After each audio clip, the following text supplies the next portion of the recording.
Sí, lo resuelto por el señor juez es que se declara sin lugar la acción de extinción de dominio y ordena también levantar las medidas cautelares. Un juez de extinción determinó que el edificio que se suponía era de Manuel Valdizón no será extinguido a favor del Estado. El Ministerio Público falla y ahora la propiedad regresará a la empresa que reclamaba su propiedad. Termina el periodo ordinario de sesiones en el Congreso. La sesión de hoy finalizó desierta y los congresistas adelantan descanso, aunque deben tener 2 citas más en diciembre para cobrar todo su salario. El Ministerio de Relaciones Exteriores concluyó el nombramiento de cónsul honorario al presidente de Miss Universo hace apenas un mes, en medio del escándalo por tráfico de drogas, armas y combustible. Cancillería asegura que el puesto no le daba prerrogativas. Han falsificado firmas, han falsificado títulos, han hecho que las personas firmen contra su voluntad algunos documentos, los cuales ha permitido a abogados inescrupulosos. Una asociación identifica a pandilleros, abogados y funcionarios públicos que favorecen el saqueo de bienes inmuebles en la capital. La usurpación se ha convertido en una práctica común a favor de las maras. Feligreses celebran a la Virgen de la Medalla Milagrosa en la Casa Central. La fecha moviliza la devoción de católicos. El FBI investiga por terrorismo la emboscada a 2 soldados de la Guardia Nacional a metros de la Casa Blanca. Una de las militares murió hoy, según anunció Donald Trump, mientras el atacante enfrenta cargos graves y el país sigue conmocionado en pleno descanso de Acción de Gracias.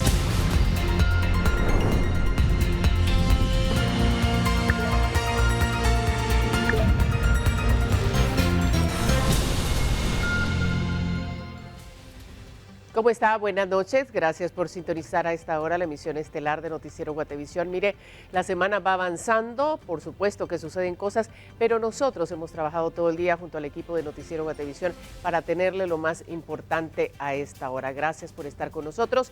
Hay noticias nacionales, también internacionales, el tema Venezuela y lo que sucede en esa área del Caribe también es noticia y lo tenemos para usted.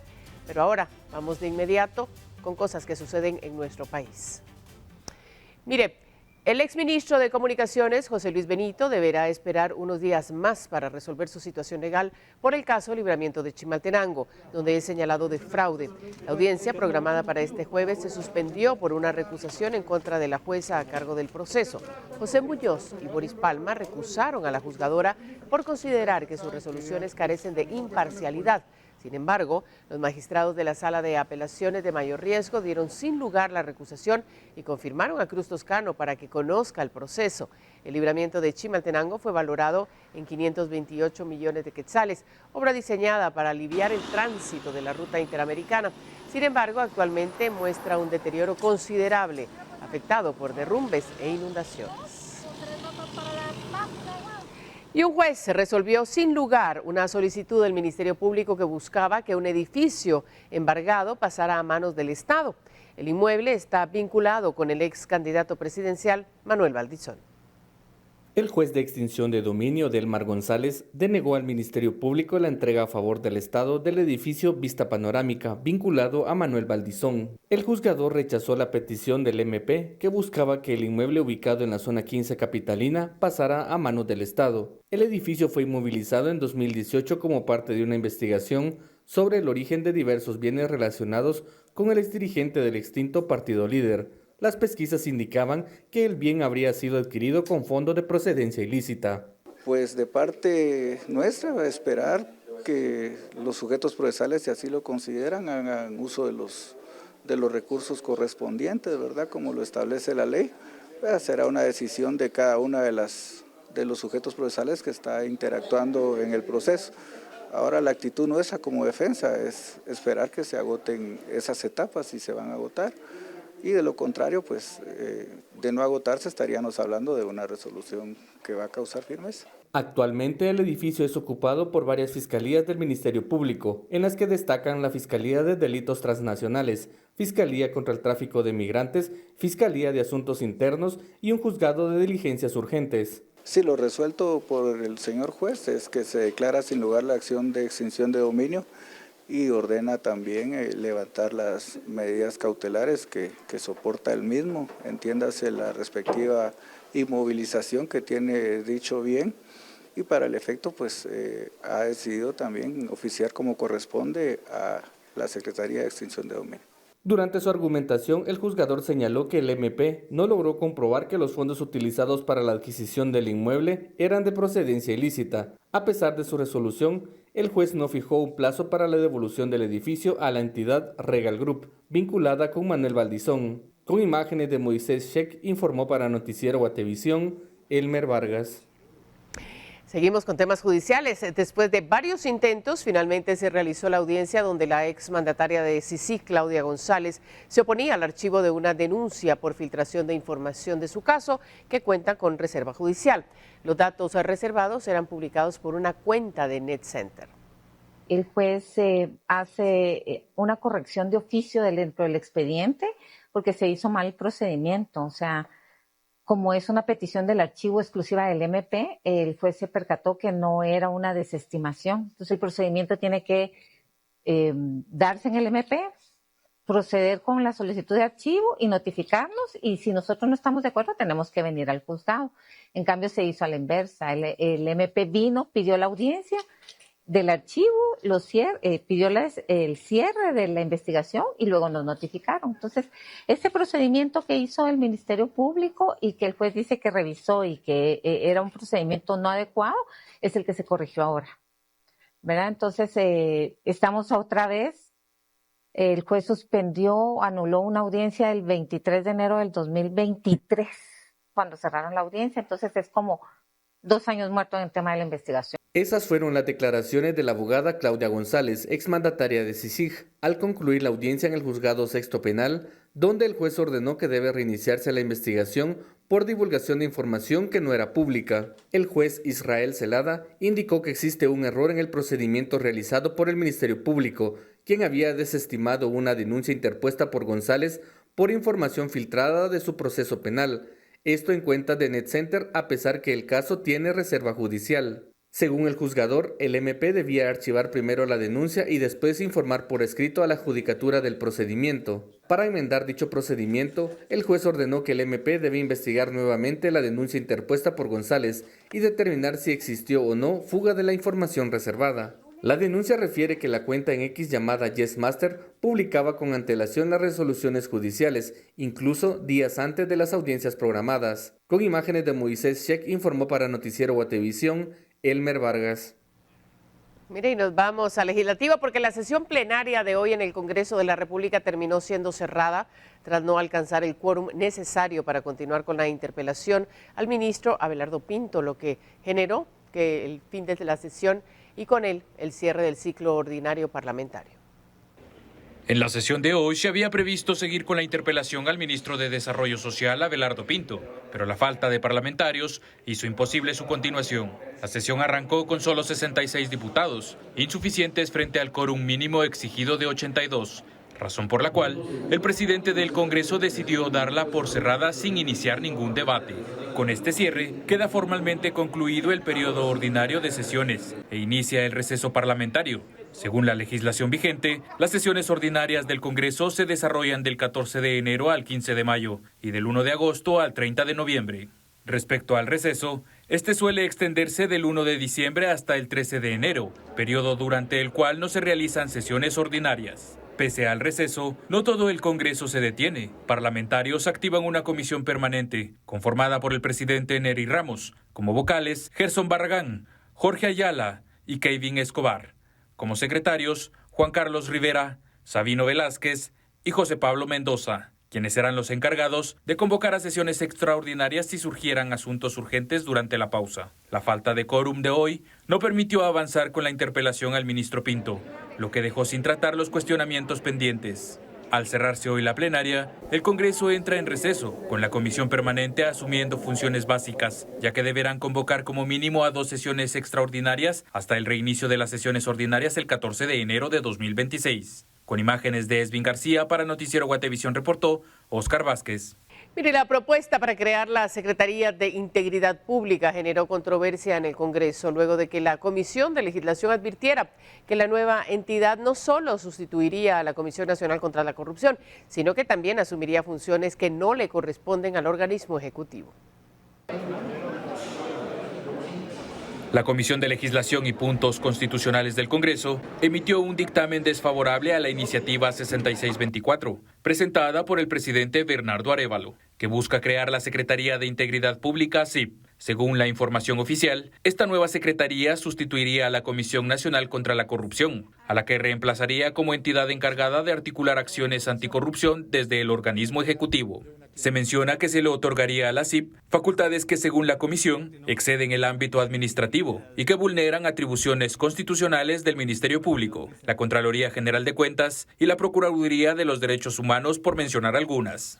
Entre estas funciones se incluyen recibir denuncias, requerir información, proponer reformas penales y participar en cooperación internacional. Acciones que, afirma el diputado Jorge Cabrera, presidente de la comisión, son propias de entidades autónomas y no del Ejecutivo. En este contexto, el presidente de la Comisión de Legislación señala que tras emitir el dictamen desfavorable, la iniciativa fue remitida por el Pleno a la Comisión de Economía y Comercio Exterior. Se trasladó esta iniciativa a estudio de la Comisión de Economía y Comercio Exterior. O sea, no tiene ningún sentido cuando el análisis específicamente es doctrinario, es jurídico, es constitucionalista. ¿Qué tiene que ver esto con economía? Absolutamente nada.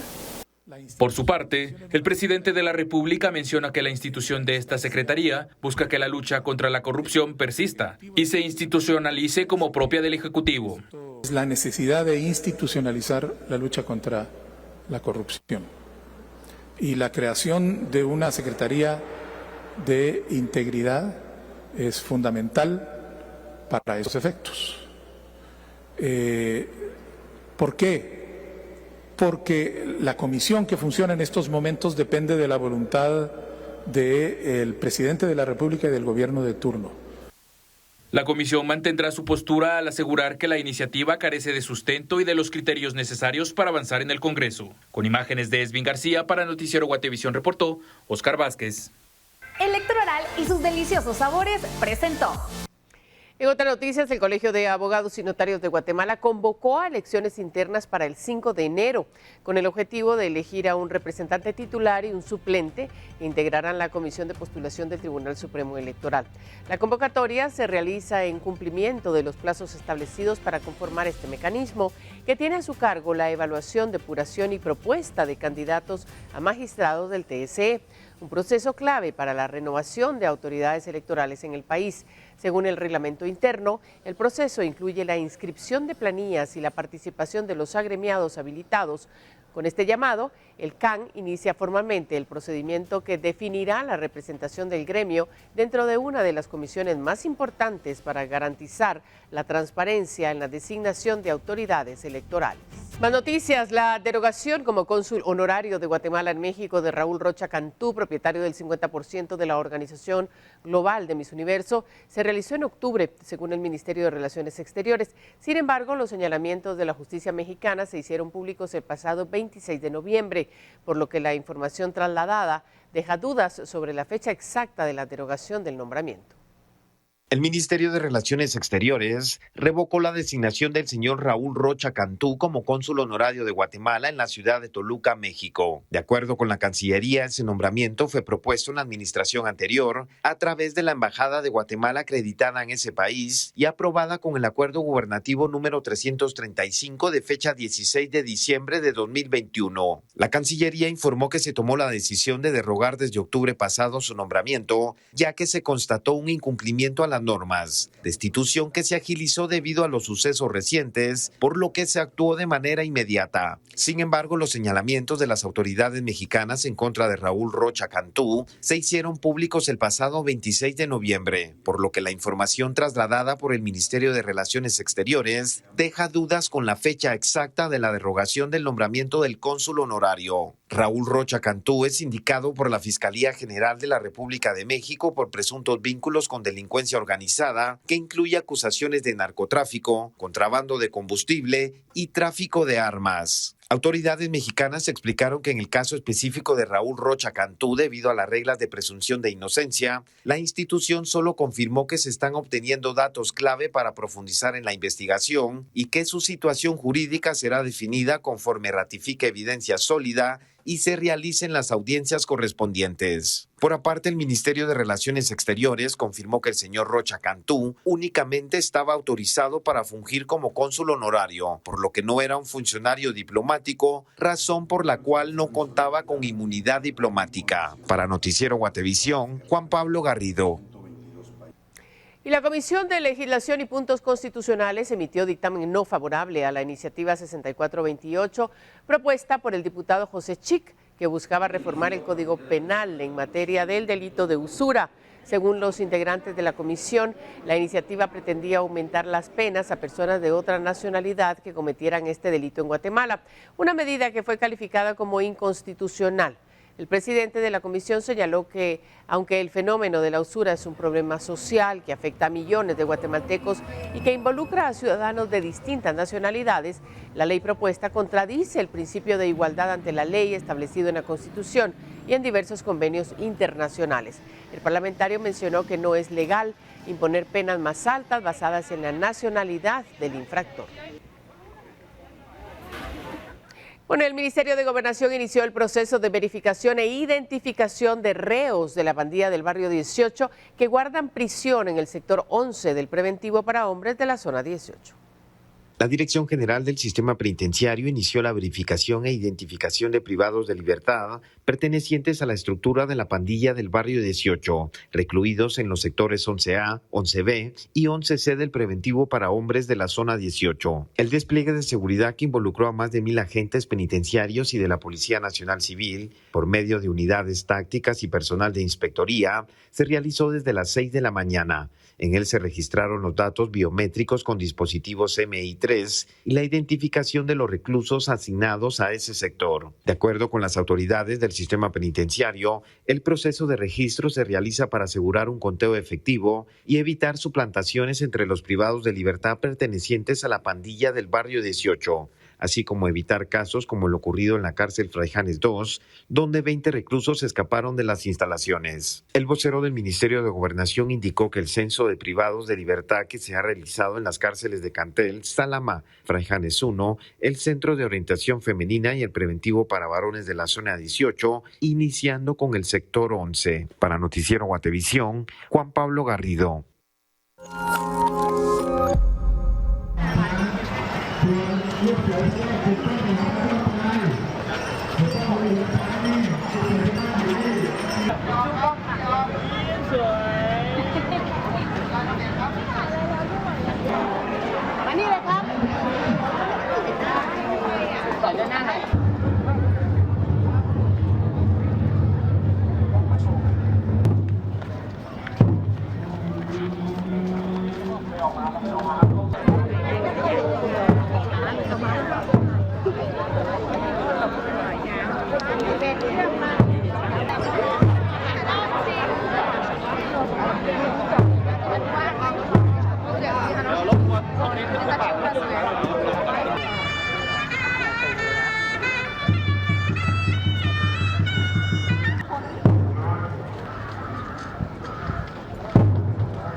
En la calle principal del centro de San Pablo, San Marcos, un incendio afectó el mercado municipal número 1 durante la madrugada. Al lugar se desplazaron bomberos voluntarios quienes movilizaron camiones contra incendio y vehículos de abastecimiento. El oficial a cargo ordenó atacar el fuego desde varios puntos, utilizando 33,000 galones de agua para controlar las llamas y realizar la remoción de escombros. Tras más de 5 horas de trabajo, los bomberos lograron contener el incendio y evitar que se propagara, aunque 2 viviendas resultaron parcialmente afectadas. Mire, los maleantes tenían un arma de juguete, pero su víctima una real. Policías de la Comisaría 11 capturaron a Brian Estuardo Curiales, de 29 años, señalado de participar en un intento de asalto en la 8ª Avenida y 13 Calle de la Zona 1, donde su cómplice murió. Reportes oficiales señalan que los dos hombres que viajaban en una motocicleta roja intentaron asaltar a una persona utilizando una pistola de juguete. La víctima respondió en defensa propia con un arma de fuego real, hiriendo a uno de los asaltantes, quien murió poco después. Los agentes interceptaron a Curiales cuando intentaba escapar en la motocicleta, pero fue detenido y entregado a las autoridades. Y otros 4 guatemaltecos deportados fueron capturados en las oficinas del Instituto Guatemalteco de Migración en la Fuerza Aérea Guatemalteca, minutos después de arribar en un vuelo procedente de los Estados Unidos. Cada uno debe enfrentar a la justicia guatemalteca por casos diferentes. Tomás, de 25 años, era buscado por robo agravado en grado de tentativa. Mario, de 45, por falsedad material e ideológica. Domingo, de 42, por negación de asistencia económica, y Henry, de 31, por deserción agravada. En lo que va del año, 49.739 personas han sido deportadas desde los Estados Unidos, de las cuales 441 han sido capturadas por distintos delitos. Y de acuerdo con los bomberos municipales, un hombre de aproximadamente 35 años falleció por causas aún no establecidas. La víctima, que vestía un pantalón negro, playera blanca y chumpa verde, presentaba golpes visibles en el rostro y estómago, por lo que se presume que fue vapuleado. El incidente fue reportado en la 10ª Avenida y 16 Calle de la Zona 1. Curiosos que trabajaban y transitan por ese sector, el cual es uno de los más concurridos en el centro histórico, indicaron que llamó la atención verlo tirado, por lo que llamaron a los bomberos. Sin embargo, nadie comentó lo que sucedió con la víctima. Y bomberos voluntarios confirmaron que una mujer de 27 años murió por heridas de bala en un ataque armado ocurrido el mediodía de este jueves en la colonia Carolingia, zona 6 de Misco.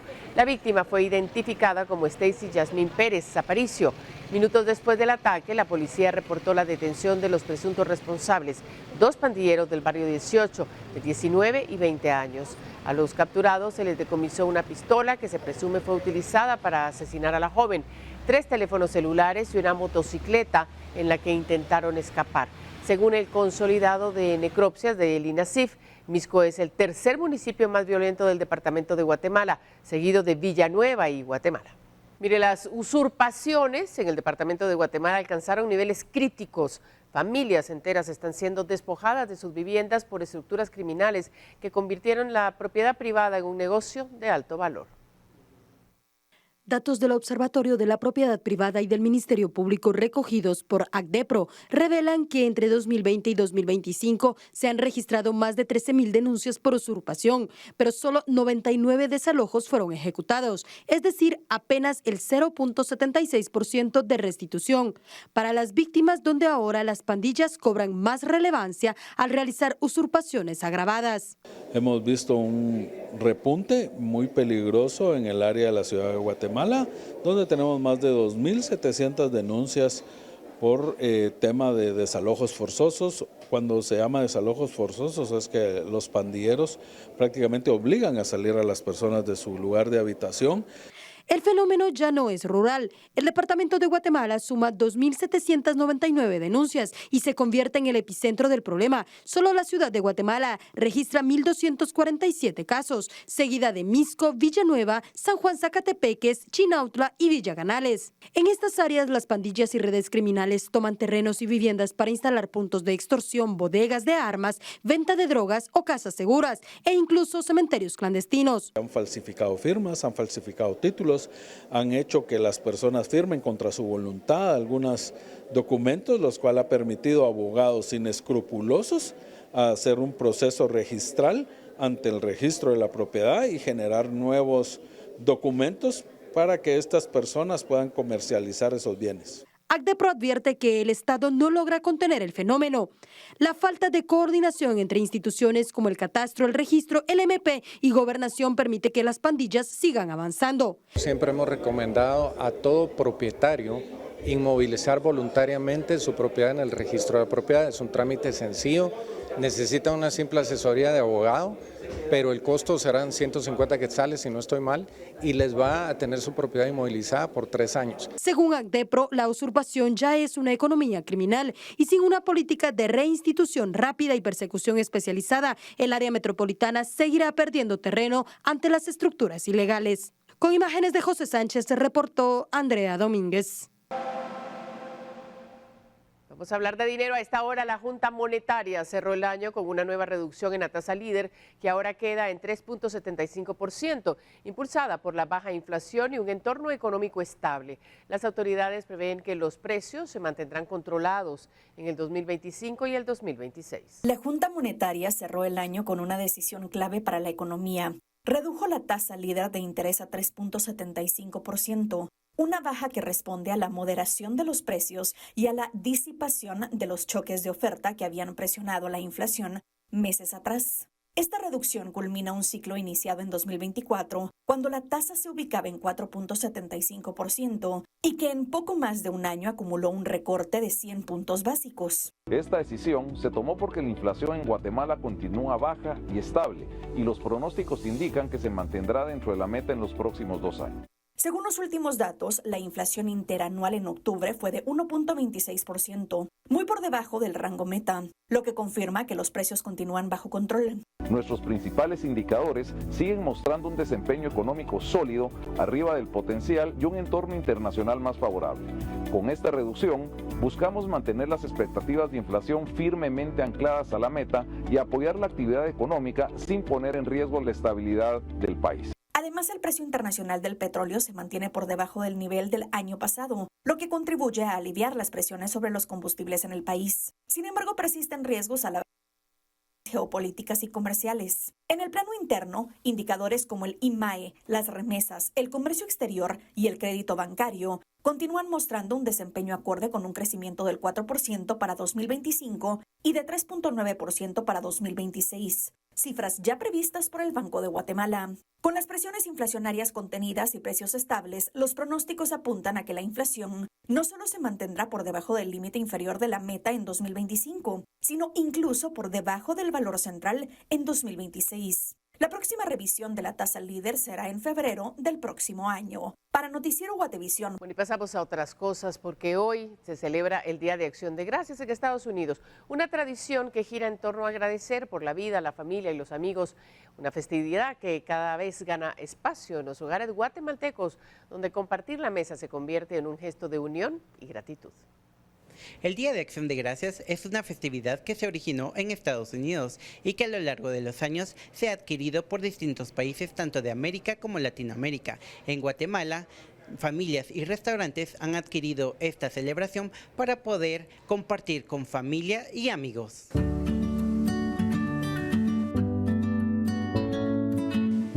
Esta festividad lo que hace maravilloso es recordarnos de que una de las emociones más importantes del ser humano es la gratitud con Dios, con el universo, con mis semejantes, con mi trabajo, con mi salud, con lo que tengo. Siempre agradecer todo lo que llega a mí porque me hace mejor persona, me da herramientas para gestionar mejor.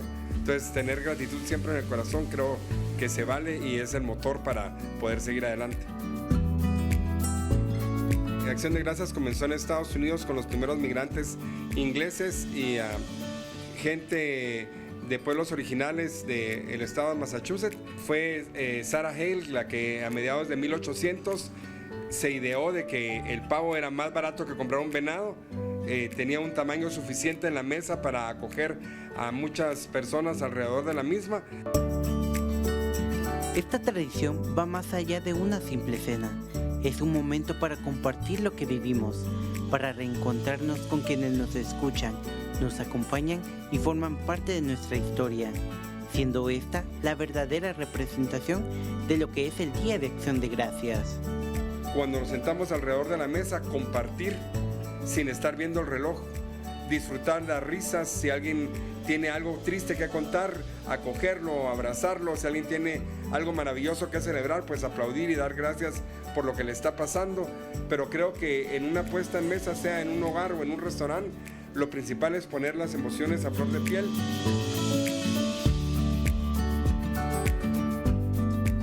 Esta festividad sigue ganando espacio en Guatemala como oportunidad de poderse reunir con los seres queridos. Con imágenes de María René Barrientos, reportó Saúl Andrade.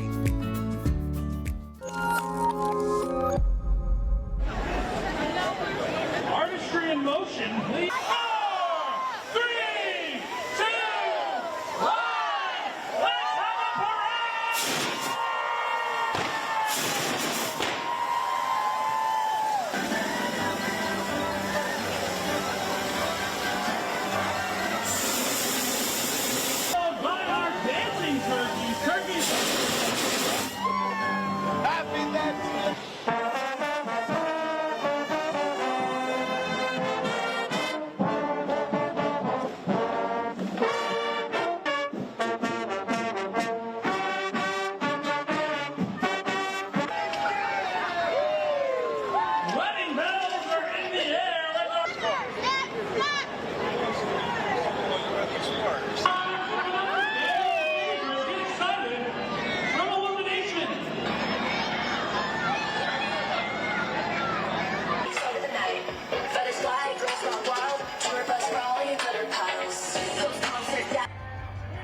Noticias del mundo, el FBI investiga por terrorismo la emboscada contra 2 soldados de la Guardia Nacional a metros de la Casa Blanca. El atacante, un afgano de 29 años, se enfrenta a cargos graves, mientras los militares siguen en estado crítico en pleno feriado de Acción de Gracias.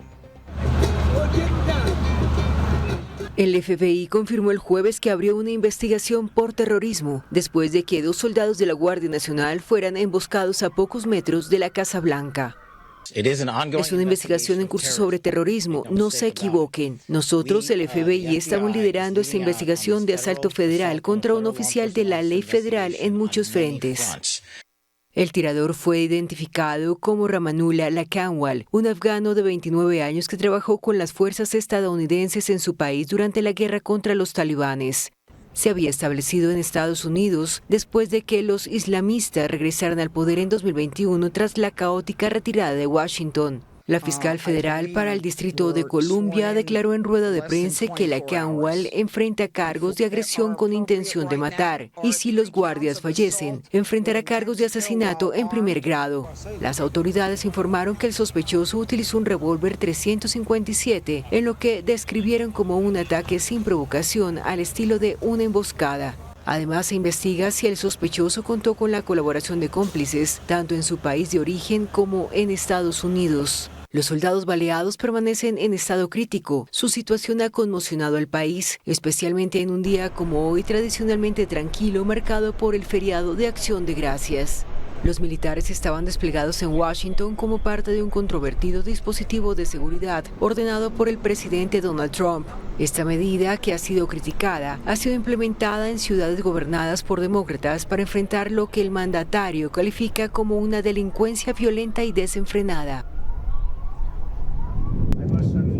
Bueno, actualizamos porque más tarde el presidente de Estados Unidos, Donald Trump, anunció la muerte de Sarah Beckstrom, una de los 2 miembros de la Guardia Nacional baleados cerca de la Casa Blanca. Trump la describió como una joven muy respetada que inició su servicio en junio del 2023. El mandatario también informó que el otro soldado herido sigue luchando por su vida y que su estado es muy delicado. Y en otras cosas, Venezuela revocó los permisos de operación a 6 aerolíneas: Iberia, TAP, Avianca, LATAM, Colombia, Gol y Turkish, luego de que todas suspendieran sus rutas tras una alerta de Estados Unidos sobre actividad militar en la región. Las autoridades venezolanas acusan a estas compañías de sumarse a lo que califican como acciones de terrorismo de Estado promovidas por Washington. La advertencia estadounidense pidió extremar la precaución en el espacio aéreo venezolano en medio del despliegue militar en la zona contra el narcotráfico, que Nicolás Maduro asegura busca su derrocamiento. El Ministerio de Transporte había dado 48 horas para reanudar los vuelos, pero todas mantuvieron la suspensión. Mire, la justicia peruana condenó al expresidente Pedro Castillo a 11 años y medio de prisión por el delito de rebelión, luego de su fallido intento de disolver el Parlamento en diciembre del 2022. La jueza Norma Carvajal detalló que Castillo recibirá una pena efectiva que, tras descontar su detención desde el 7 de diciembre de 2022, se extiende hasta mayo del 2034. La Fiscalía había pedido 34 años, pero la Corte Suprema impuso una sentencia menor. El exmandatario fue absuelto de abuso de poder y perturbación del orden público. Castillo, detenido en flagrancia tras intentar imponer un gobierno de emergencia, provocó una crisis política y protestas en todo el país. Empeñados en destabilizar el gobierno.